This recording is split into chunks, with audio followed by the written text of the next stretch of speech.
बच्चे गायब हो जाते हैं, आप लोग आते ही नहीं। और पता नहीं टेस्ट से क्यों बचते हैं आप लोग। मैंने नोटिस करा है हर बार टेस्ट जिस दिन भी होता है बच्चे ही गायब हो जाते हैं। चलिए नोट करें, discovery of neutron.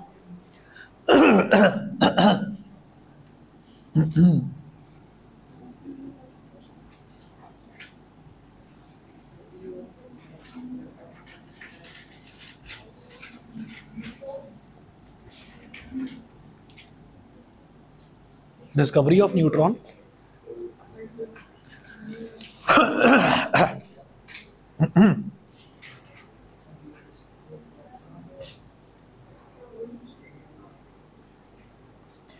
After the discovery of protons and electrons, इसमें देखिए कोई डायग्राम नहीं बनाना है। जैसे इलेक्ट्रॉन में और प्रोटॉन में आपने क्या करा था, इलेक्ट्रॉन और प्रोटॉन में डिस्चार्ज ट्यूब का डायग्राम बनाया था। यहाँ कोई डायग्राम नहीं होगा। यहाँ नोट करिएगा, after the discovery of protons and electrons,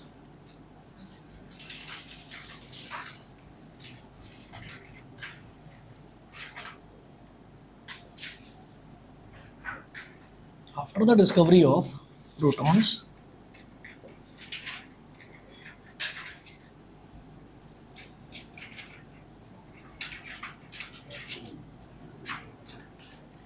after the discovery of protons and electrons, it was noticed that all the mass of an atom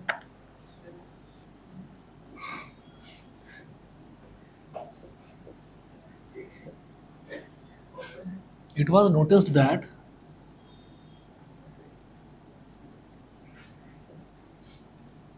all the mass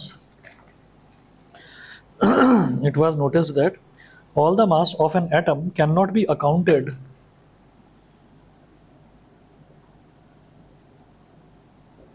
of an atom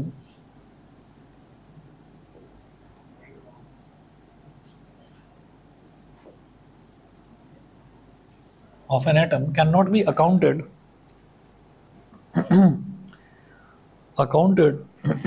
accounted for on the basis of accounted for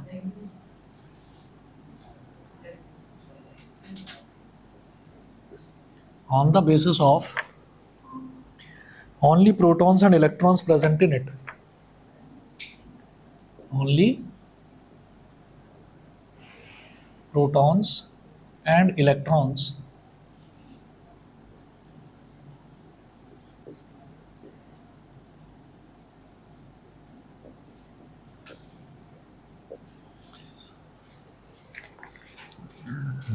present in it. For example, a carbon atom contains 6 protons and 6 electrons.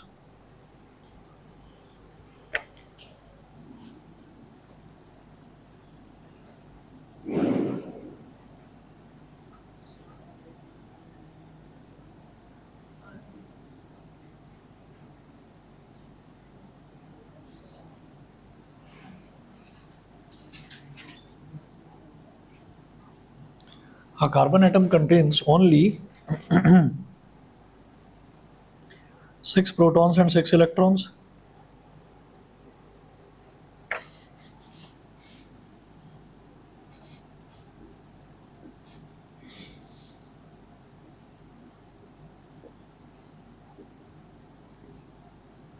In it, full stop. The mass of electrons is so small that it can be ignored.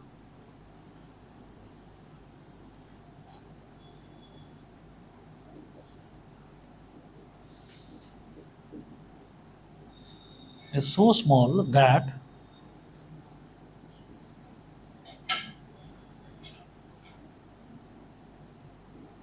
it can be ignored.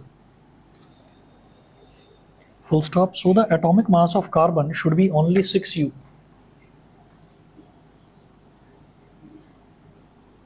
So the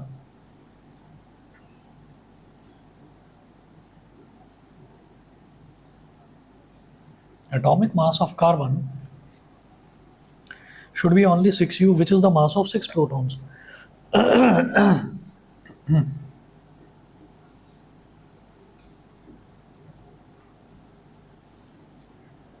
Should be only 6U, which is the mass of 6 protons, which is the mass of 6 protons.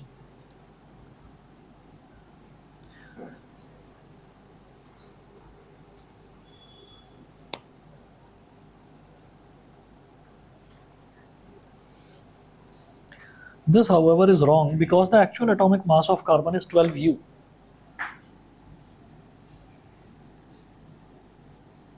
This, however, is wrong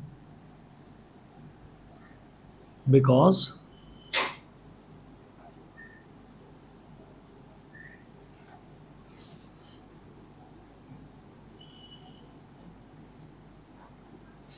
the actual mass of carbon is 12U.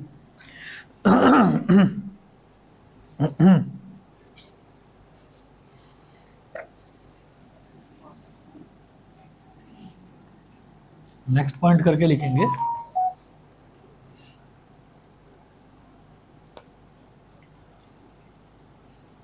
this extra mass of 6 units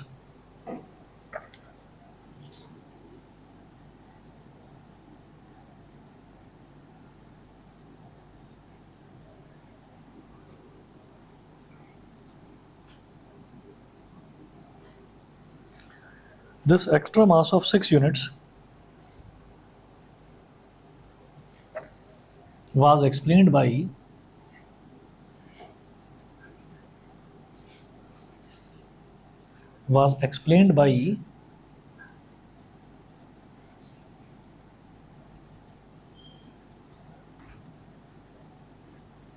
James Chadwick in 1932.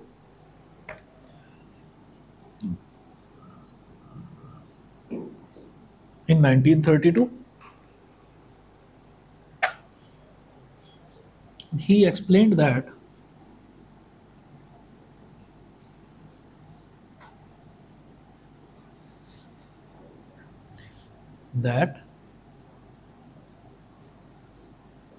this extra mass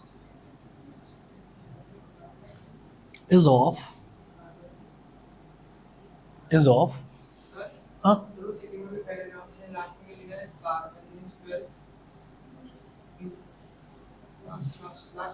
देख रहा 12U small u का मतलब होता है atomic mass unit, है ना, u लिख दीजिए, अभी बताता हूँ.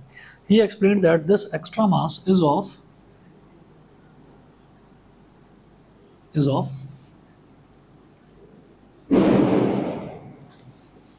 6 neutrons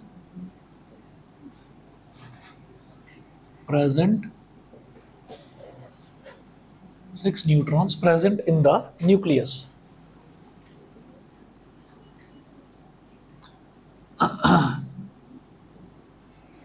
Neutron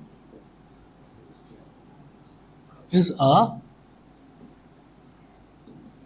neutral subatomic particle having no charge.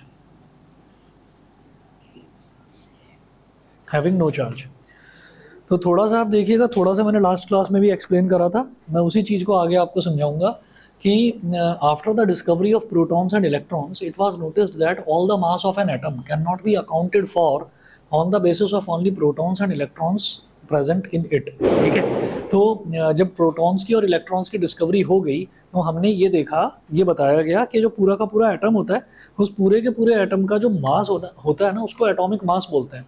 और वो जो एटॉमिक मास है वो सिर्फ और सिर्फ प्रोटॉन्स और इलेक्ट्रॉन्स की वजह से नहीं होता. वो होता क्या है कि जैसे मान लीजिए इलेक्ट्रॉन्स की अगर बात करी जाए तो इलेक्ट्रॉन्स जो हैं, इलेक्ट्रॉन्स इतने हल्के होते हैं कि इलेक्ट्रॉन्स के मास को ये मान लिया जाता है कि उनका मास एक्चुअली है ही नहीं. ठीक है ना, मासलेस क्वांटिटी है. तो a carbon atom contains only 6 protons and 6 electrons in it. The mass of electrons is so small that it can be ignored. Electrons का मास इतना कम होता है कि उसको इग्नोर करा जा सकता है. ठीक, so the atomic mass of carbon should be only 6U. अब U क्या होता है? U ये है कि जैसे मान लीजिए हम अपना खुद का वजन ले रहे हैं, अपना खुद का मास देख रहे हैं, तो वो जो भी है वही किलोग्राम में ही लेते हैं सभी सभी लोग अपना मास जो है, तो वो किलोग्राम में आता है या पाउंड में आ जाता है, ठीक है। ज़्यादा लगे कि चलो भाई इसको ग्राम में कन्वर्ट कर लो तो वो हो गया। तो इसी तरह से ये जो इलेक्ट्रॉन्स हो गए, प्रोटॉन्स हो गए, ये जो सब एटॉमिक पार्टिकल्स हैं जो एटम के अंदर होते हैं, तो ये जो है ना, इनके लिए एक अलग यूनिट डिफाइन करी जाती है, उसको बोल देते हैं atomic mass unit. Atomic mass unit AMU पहले बोला जाता था, लेकिन अब उसको शॉर्ट में यू बोल देते हैं, बस एटॉमिक मास यूनिट को यू बोल देते हैं। बार बार AMU लिखना थोड़ा लंबा लगता है, तो इसलिए यू बोल देते हैं उसको। तो ये हुआ कि इलेक्ट्रॉन्स में तो कुछ मास होता ही नहीं है, और जो प्रोटॉन्स हैं, प्रोटॉन्स में ये कहते हैं कि एक प्रोटॉन में कितना मास होगा, एक एटॉमिक मास यूनिट, यानी कि 1U। तो 6 प्रोटॉन्स हैं कार्बन के अंदर। अच्छा, ये पता कैसे चलता है कि किस एटम के अंदर कितने इलेक्ट्रॉन्स हैं, किस एलिमेंट के अंदर कितने इलेक्ट्रॉन्स हैं, ये कैसे पता चलता है, उसके एटॉमिक नंबर से। तो जितना उसका एटॉमिक नंबर होता है उसमें प्रोटॉन्स भी उतने ही होते हैं, उसमें इलेक्ट्रॉन्स भी इतने ही होते हैं, ठीक है। तो हमने ये कहा कि इलेक्ट्रॉन्स का कुछ मास होता नहीं, और एक प्रोटॉन में मास कितना होता है, 1U।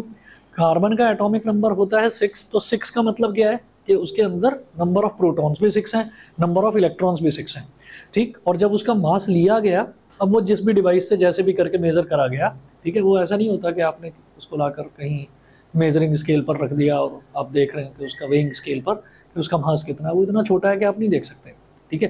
तो अब सुनिए कि जब ये देखा गया, कार्बन की बात करी गई, तो कार्बन का एटॉमिक नंबर 6 होता है। 6 का मतलब उसमें 6 प्रोटॉन होंगे और 6 ही इलेक्ट्रॉन होंगे। इलेक्ट्रॉन्स का मास इतना छोटा होता है कि उसको इग्नोर कर दिया, तो केवल प्रोटॉन बचे। एक प्रोटॉन का मास 1U, तो 6 प्रोटॉन्स का मास 6U, ठीक है। लेकिन जब मेजर करा गया ना कार्बन का मास, तो देखा ये तो 12U आ रहा है। डबल कैसे आ रहा है, इलेक्ट्रॉन का तो मास हो नहीं सकता, इलेक्ट्रॉन का तो इतना स्मॉल है, ठीक है। और फिर ये देखा गया कि ये जो मास है, इसका मतलब इसके अंदर इलेक्ट्रॉन और प्रोटॉन के अंदर तीसरी भी कोई क्वांटिटी है। फिर जब चेक करा गया, तो चेक करने पर यह पता चला कि जितना भी मास है ना, सारा का सारा न्यूक्लियस का ही मास होगा। क्यों? जो इलेक्ट्रॉन्स हैं, इलेक्ट्रॉन्स तो शेल्स में रिवॉल्व करते हैं, बाहर घूमते रहते हैं, और उनका कुछ मास है नहीं। तो जब उनका कुछ मास नहीं है, तो इसका मतलब सारा मास प्रोटॉन्स का है। तो प्रोटॉन्स जो है वो सारे के सारे न्यूक्लियस के अंदर बने बैठे हैं। तो न्यूक्लियस का मास 6U आना चाहिए था, लेकिन 12U आया। इसका मतलब कोई 6 पार्टिकल्स अंदर और पड़े हुए हैं, जिनका मास हर पार्टिकल का 1U है, ठीक है। तो वो जो 6 पार्टिकल्स हैं, वो उसका ओवरऑल पॉजिटिव चार्ज जो है उसको नहीं बढ़ा रहे हैं, ना उसको कम कर रहे हैं, क्योंकि प्रोटॉन तो पॉजिटिवली चार्ज होते हैं। तो उसने ये बोला, शेडविक ने, कि वो जो 6 एक्स्ट्रा पार्टिकल्स हैं वो न्यूट्रल हैं, इसीलिए उनका नाम न्यूट्रॉन रख दिया, ठीक है। तो न्यूट्रॉन है यानी कि उनका चार्ज कुछ नहीं है, लेकिन उनका वजन तो होगा। तो वो कितना हो गया, 6 पार्टिकल हैं, तो 6U उसका मास हो गया। तो 6U हुआ मास प्रोटॉन्स का, और 6U मास हुआ न्यूट्रॉन्स का। तो इसीलिए ये भी कह दिया जाता है कि एटॉमिक मास जब कैलकुलेट करते हैं, तो ये कह देते हैं number of protons plus number of neutrons is equal to atomic mass, ये बोल दिया जाता है। मैं करवाऊंगा इस चीज़ को, इसी चैप्टर में है। तो यहाँ से उसने यही समझाया कि this extra mass of 6 units was explained by James Chadwick in 1932. He explained that this extra mass is of 6 neutrons present in the nucleus. Neutron is a neutral subatomic particle having no charge. तो neutron पर कोई charge नहीं होता। जैसे protons positively charge होते हैं, electrons negatively charge होते हैं, न्यूट्रॉन्स पर कोई चार्ज नहीं होता, न्यूट्रल होते हैं। सही है, ठीक है। ऑनलाइन वाले तीनों बच्चे बताएं, क्लियर है भाई? रुद्रांश, अभिराज, आशीष, ठीक है, ठीक है। इसके बाद नेक्स्ट आप लिखेंगे Thomson's model of atom. Thomson's model of atom.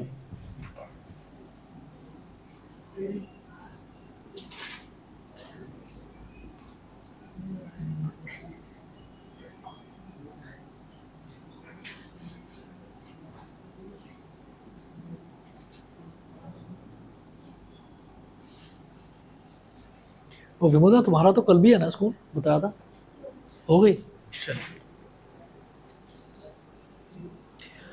Thomson's model of atom. तो थॉमसन्स मॉडल ऑफ एटम, तो आज जो मॉडर्न जो मॉडल हम पढ़ते हैं, मॉडर्न मॉडल में तो हम ये देखते हैं कि न्यूक्लियस सेंटर में है, उसमें प्रोटॉन्स और न्यूट्रॉन्स भरे हुए हैं, और उसके चारों तरफ इलेक्ट्रॉन्स गोल गोल चक्कर काट रहे हैं। आज तो हम ये पढ़ते हैं, लेकिन हमें शुरुआत से देखना है। सबसे पहले देखेंगे थॉमसन्स मॉडल, फिर देखेंगे रदरफोर्ड्स मॉडल, फिर देखेंगे नीर बोहल मॉडल, ठीक है। तो थॉमसन मॉडल मतलब थॉमसन एक साइंटिस्ट था, उस साइंटिस्ट ने एटम के बारे में कैसे एक्सप्लेन करा, ये देखते हैं। लिखिएगा, according to Thomson's model of the atom,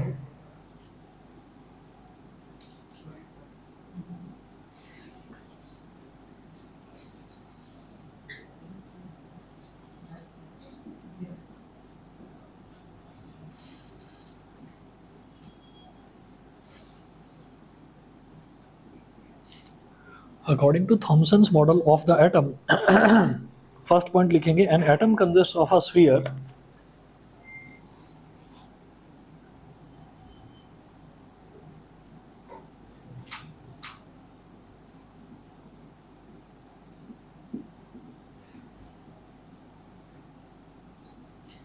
an atom consists of a sphere or ball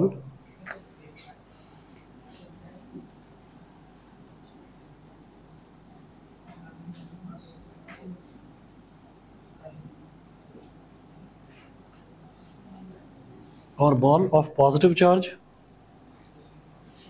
with negatively charged electrons embedded in it with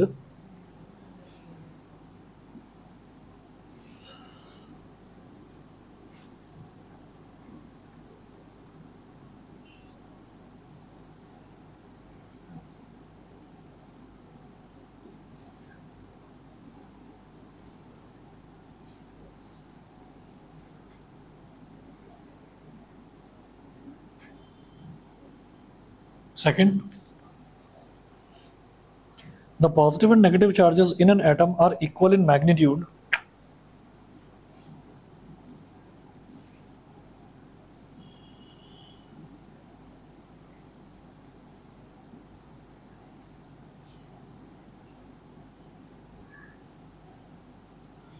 the positive and negative charges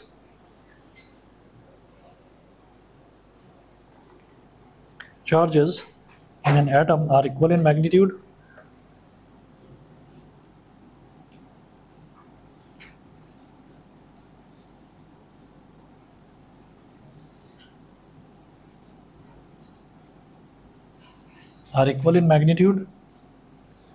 due to which an atom is electrically neutral.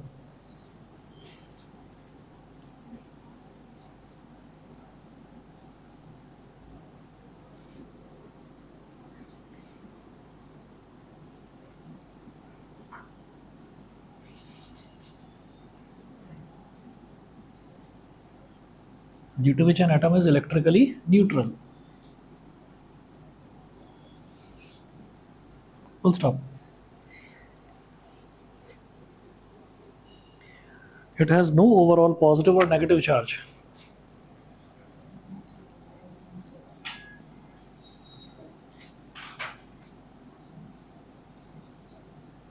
It has no overall positive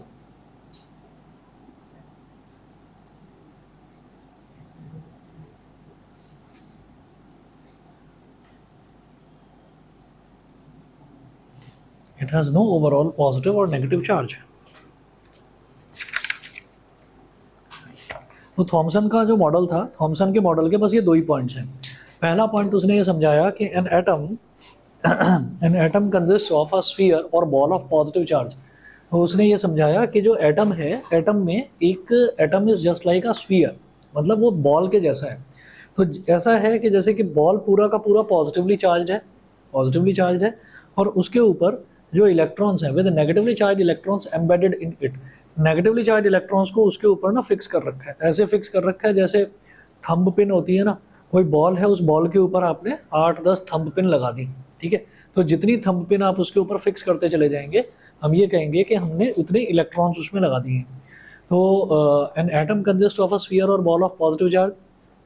अब ये क्या होता है कि जैसे कई बार मतलब school में भी ना प्रोजेक्ट्स वगैरह बनवाते हैं, तो जब प्रोजेक्ट्स बनवाते हैं 9th क्लास में, तो थॉमसन मॉडल ऑफ एटम ज़्यादातर बच्चे करते हैं। क्यों करते हैं? कि उसमें एक बॉल लेनी है आपको, बॉल लेकर जो है उस पर बॉल पर बड़ा सा प्लस साइन बना देना है और उसके ऊपर 8-10 थंब पिन आपको उसके अंदर फिक्स कर देनी है, कह देना ये मॉडल बना के लेकर आया, थॉमसन का मॉडल है ये, ठीक है। तो ज़्यादातर बच्चे ही सही बनाने में लगे रहते हैं क्योंकि 5 मिनट में बन जाता है। तो ऐसा ही था उसका स्ट्रक्चर कि पूरी की पूरी थॉमसन ने ऐसे समझाया कि पूरा का पूरा जो एटम है, मॉडल का मतलब ये है कि ऐसा नहीं है थॉमसन ने कोई अलग एटम बना दिया, एटम तो एक जैसा ही है, एटम तो शुरुआत से चला आ रहा है लेकिन एटम को धीरे धीरे मॉडर्न साइंटिस्ट जो है धीरे धीरे उसकी स्टडी कर रहे हैं। तो जब उसकी स्टडी कर रहे हैं तो स्टडी करने में किसी ने कुछ स्टडी करी, फिर अगला साइंटिस्ट आया, अगले साइंटिस्ट ने बता दिया कि नहीं जो आपकी स्टडी थी उसमें ये कमियां थी, उनको दूर कर दिया। तो इसमें है कि the positive and negative charges are equal in magnitude due to which an atom is electrically neutral. तो किसी भी एटम में उसने ये बताया कि जितने भी पॉजिटिव चार्जेस हैं उतने ही नेगेटिव चार्जेस रहेंगे and they are equal in magnitude, वो मैग्नीट्यूड में इक्वल है, मतलब उनकी वैल्यूज़ इक्वल होती हैं। तो अगर मान लीजिए 10 किसी में भी एटम में 10 पॉजिटिव चार्ज हैं और 10 ही नेगेटिव चार्ज हैं, तो वो दोनों के दोनों कैंसिल आउट हो जाएंगे। 10 पॉजिटिव चार्जेस हो गए, 10 नेगेटिव चार्जेस हो गए, तो पॉजिटिव से नेगेटिव कैंसिल आउट हो जाता है ना, तो ओवरऑल रिजल्ट इज जीरो। ठीक है, तो इसलिए it has no overall positive और नेगेटिव चार्ज। तो एटम जो है इलेक्ट्रिकली न्यूट्रल होता है। समझ गए? बता दो मुझे भी, बता दो क्या कर रहा है ये?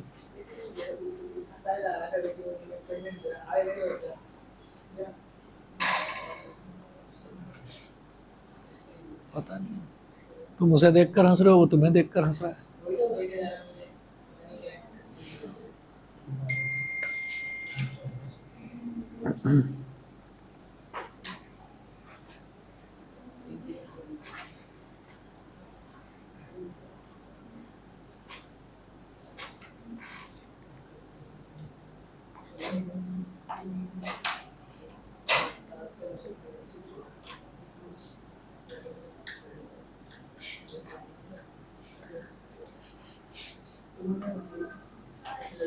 अभिराज, ये जो एटम है ना, एटम स्फीयर नहीं होता है, क्योंकि आगे आगे करके अगले जो मॉडल्स आएंगे उसमें धीरे धीरे ये चीज़ एक्सप्लेन करेंगे।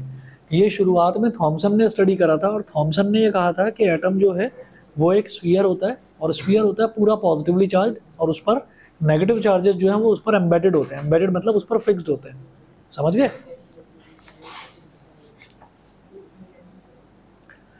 उसके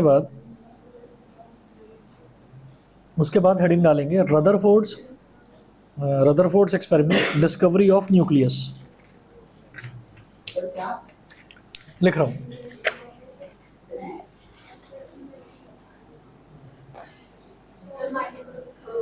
क्या हो गया? किसकी? अच्छा, तुम्हारी तबीयत खराब हो गई, कैसे? अच्छा, अभी अचानक से ही हुआ है क्या?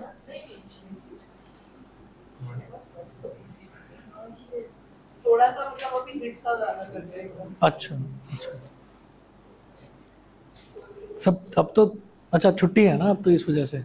नहीं तो तुम टेंशन में रहते हो, आज हंस रही हो, इस वजह से मैंने पूछा। आज खुशी है कुछ?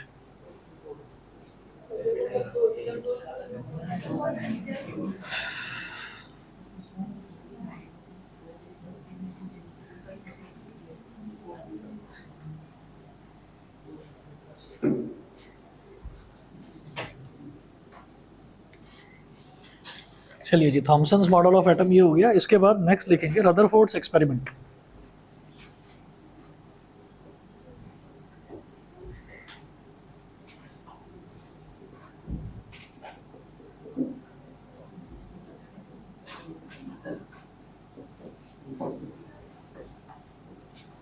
Rutherford's experiment discovery of nucleus.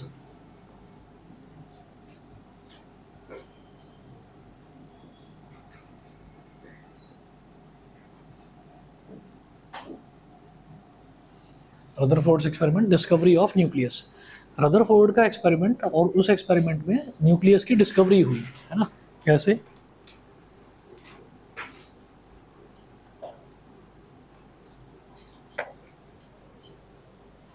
Rutherford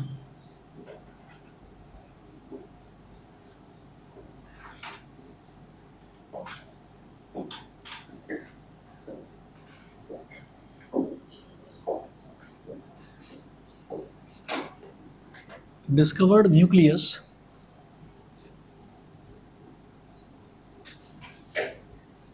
by following an experiment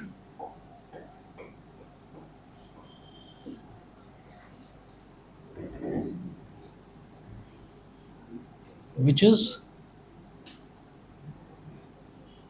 as mentioned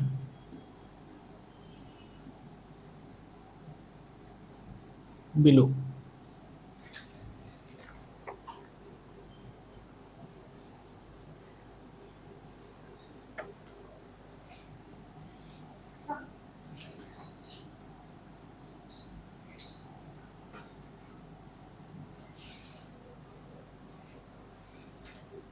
तबीयत कैसे खराब हुई है?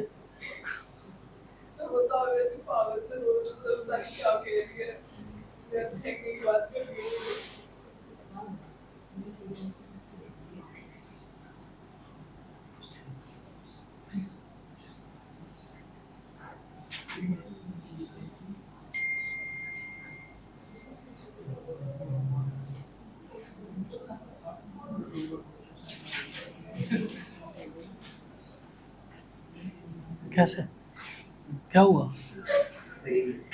सब ठीक तो है तुम्हारे साथ? आज तो हंस रहे हो।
A beam, BEAM, beam of alpha particles, a beam of alpha particles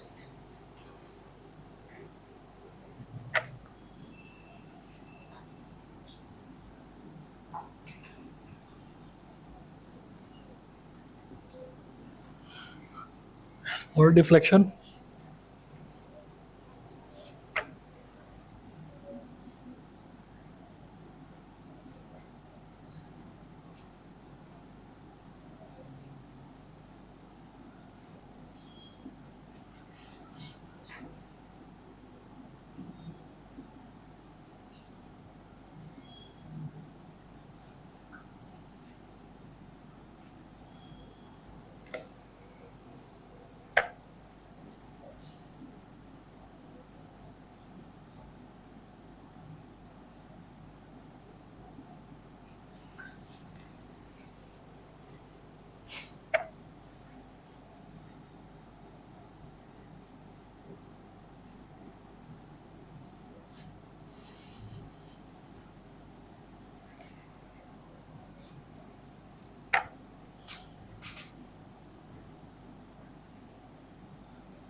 ऐसे बना लीजिए डायग्राम।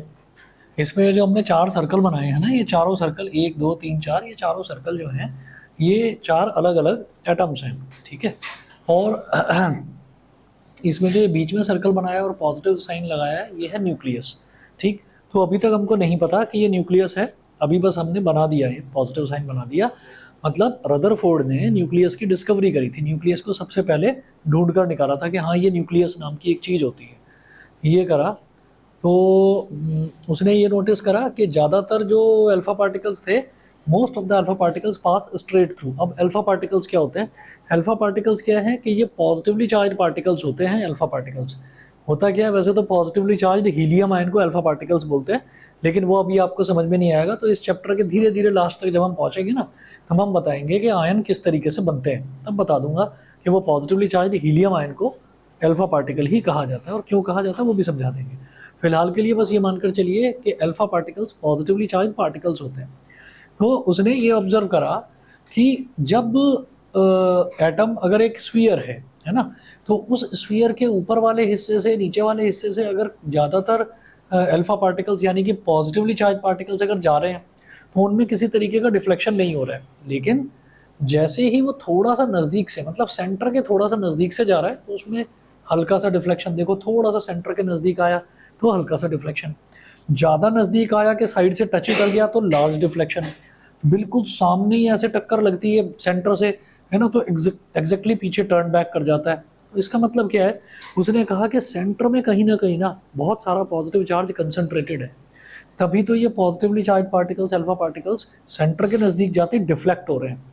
क्यों? क्योंकि पॉजिटिव पॉजिटिव को डिफ्लेक्ट करता है, रिपेल करता है, और पॉजिटिव नेगेटिव को अट्रैक्ट करता है अपनी तरफ, ठीक है। तो बीच में सेंटर में तो पॉजिटिव चार्ज है और चारों तरफ नेगेटिव चार्ज भरा हुआ है, तो चारों तरफ से वहाँ से कोई प्रॉब्लम नहीं है, ठीक है। प्रॉब्लम यही है कि जैसे ही वो पॉजिटिव के पास से गुजरता है तो डिफ्लेक्शन हो जाता है, ठीक है। तो उसने ये सारी चीज़ें एक्सप्लेन करी, और इसके लिए उसने एटम जो है, एटम भी किसका लिया था? गोल्ड का लिया था, ठीक है। गोल्ड का इस वजह से लिया था क्योंकि गोल्ड ना रिएक्टिव नहीं होता। गोल्ड लीस्ट रिएक्टिव एलिमेंट्स की अगर हम बात करें तो सिल्वर है, सिल्वर से भी कम रिएक्टिव गोल्ड है, गोल्ड से भी कम रिएक्टिव प्लेटिनम है। तो सिल्वर, गोल्ड और प्लेटिनम ये रिएक्टिव नहीं होते। रिएक्टिव का मतलब क्या है कि अगर मान लीजिए लोहा है, आयरन है, आयरन अगर अपना फैक्ट्री से बनकर आया, बिल्कुल अभी freshly cut piece of iron है, और वो रखा हुआ है, तो आपको चमचमाता हुआ एकदम ग्रे कलर का दिखाई देगा, हल्की सी सिल्वर कलर किसी भी शाइन में होगी उसके पास, है ना। और अगर आप उसको ऐसे ही रखकर छोड़ देंगे ना एटमॉस्फेयर में, तो ऐसे ही छोड़ देंगे तो आप देखेंगे कि 1 दिन 2 दिन या 3 दिन के बाद धीरे धीरे वो काला काला सा हो गया। काला क्यों हो गया? क्योंकि उस पर धीरे धीरे जंग लगना शुरू हो जाता है, तो रस्टिंग होती है। सेम एल्यूमिनियम पर भी रस्टिंग होती है, सेम कॉपर पर भी रस्टिंग होती है। तो जितने भी इस तरीके के मेटल्स हैं सब पर रस्टिंग होती है, गोल्ड पर नहीं होती।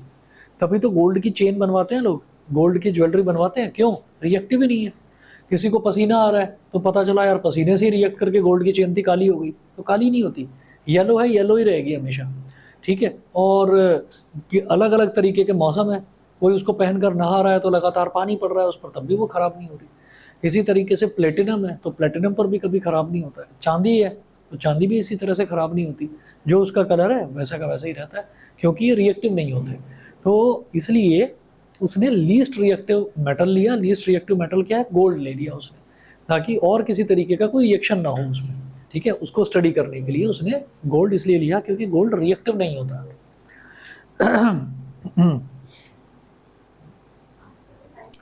अब देखिएगा इसमें इसने करा क्या, when fast moving alpha particles are allowed to strike,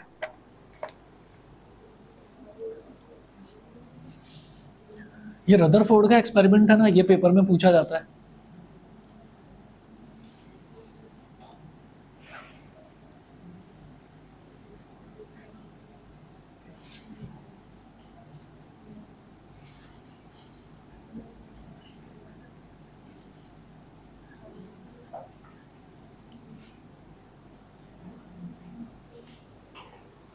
तो इस एक्सपेरिमेंट में इसने करा क्या था वो नोट करिएगा। When fast moving alpha particles are allowed to strike,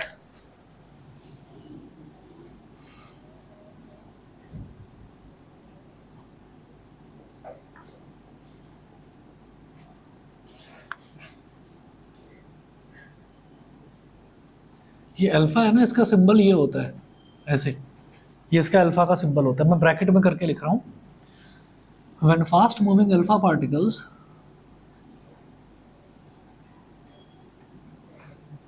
are allowed to strike are allowed to strike a very thin gold foil in vacuum,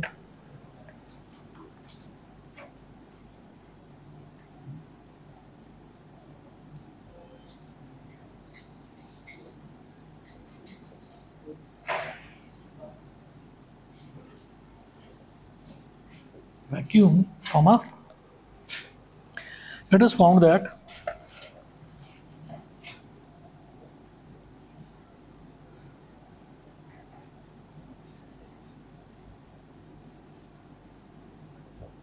it is found that पहला observation,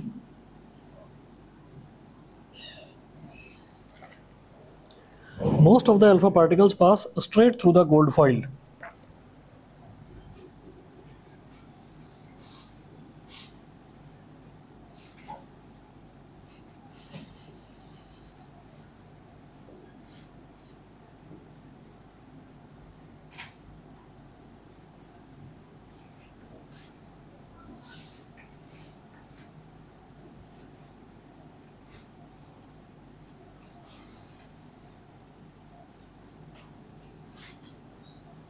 Pass straight through the gold foil without any deflection from their original path.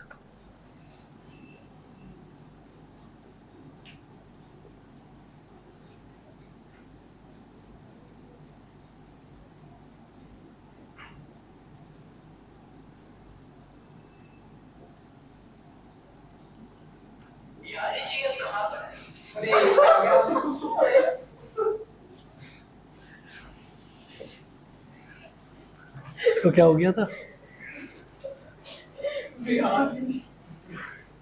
ये किसका phone बजा था? अच्छा अच्छा। अच्छा तुम्हारा बजा, उसको क्यों लपेट रहे हो बिना मतलब?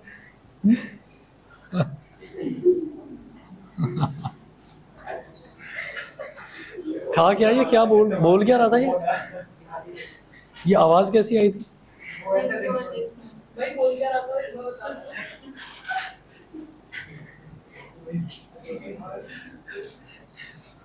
तुम अचानक से नींद से जागी थी क्या?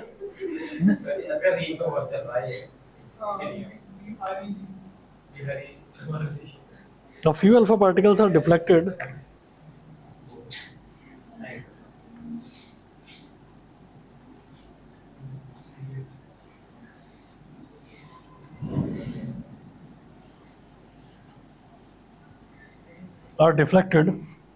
through small angles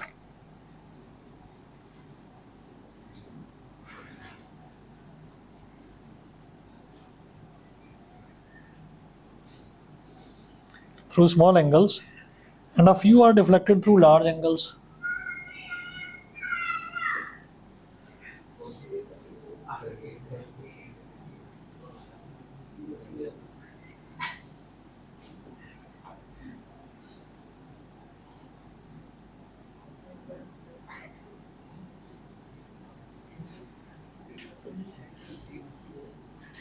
And a few are deflected through large angles.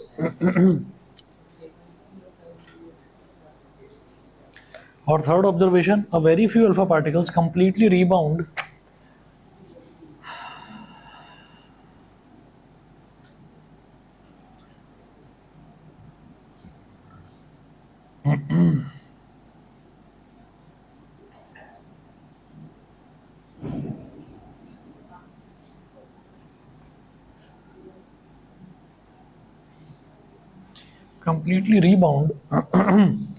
on hitting the gold foil and turn back on their path.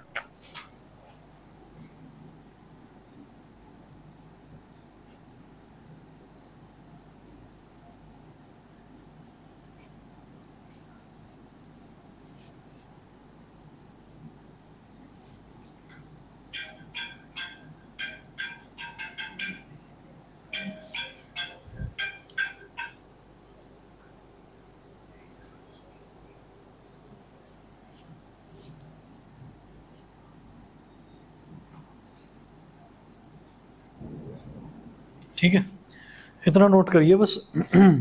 बाकी कल कराते हैं, मैं मैसेज डाल दूंगा कि किस टाइम का रखेंगे। ये आपका 1:30 या 2:30 का रहेगा कल का टाइम। नहीं नहीं, कल नहीं ले रहे, दिवाली के बाद ही लेंगे, नहीं तो आप सब लोग कल छुट्टी मार लो। कल वर्क एंड एनर्जी क्यों है? कल मैथ्स करेंगे। नहीं नहीं, मैथ्स का टेस्ट नहीं है, मैथ्स पढ़ेंगे। नहीं, क्या तो रहा हूँ, दिवाली के बाद, दिवाली के बाद मतलब दिवाली के बाद ही होता है।